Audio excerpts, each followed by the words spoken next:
I'm Dom Sanique, and my wife Deanne and I have been members of this church since 1996, and now we come to the last week of our presentation of Our Story, Our Future.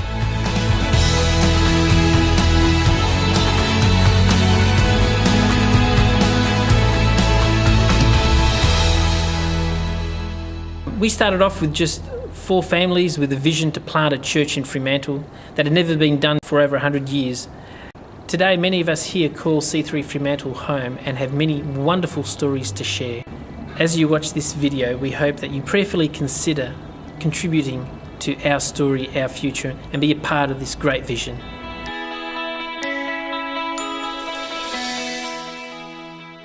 I remember our first church service at the East Fremantle Tennis Club.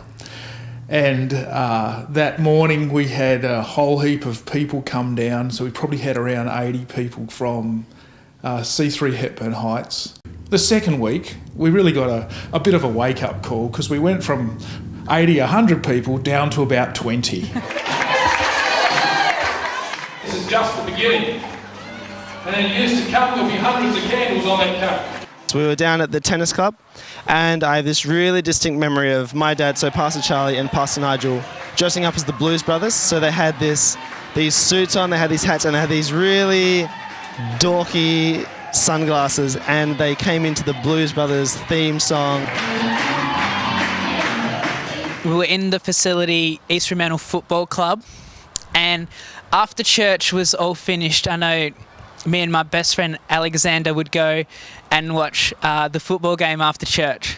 It would be Sunday morning and Mum would want to be getting me all dressed up for church, and I wouldn't want to, and I'd throw a big tantrum and be like, I don't want to wear pretty clothes, I hate dresses.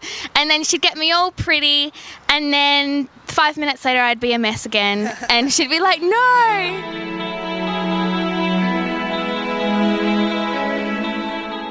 The relationship and the connections that we've built in church, I reckon those are going to be lifelong friendships. I've come here and I've found a way of being what God wanted me to be. I like church because you learn about God and it's exciting to come to church. Probably be when I first led worship. That was scary, but I kind of just went for it, and it was really good, and God was there in that moment, and it was amazing. Beyond the preaching, it's just people who will speak into your life. And I think for me that is probably the thing I like most about this church. The community spirit, the way that they've got port care, they've got a childcare centre here.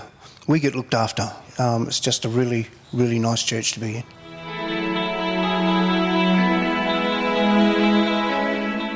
We want to see our church have growth and increase in all areas, loving the good news stories, looking forward to being, a church that is 500 strong by the year 2020. And, that'd be really, really cool. So that's one goal. To achieve that, we've been thinking of creative ways, and we'd love to see 2 campuses off-site. We have a huge privilege to build the house of God overseas, so we'd like to see our school in Africa established, and actually built, I should say, on the land that we've purchased.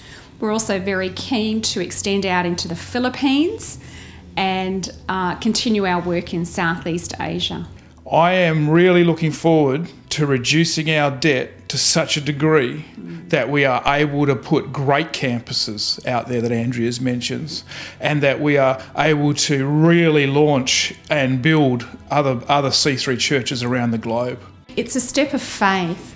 I think in our society there's very few areas we need to trust God in, and so this is a tangible way where God will meet need by you giving and sacrificing to His house. So it's a journey of faith that will just excite you, it will terrify you, but it'll also grow you. And it's really one of the only ways that can happen is when we step out and we trust God beyond our means.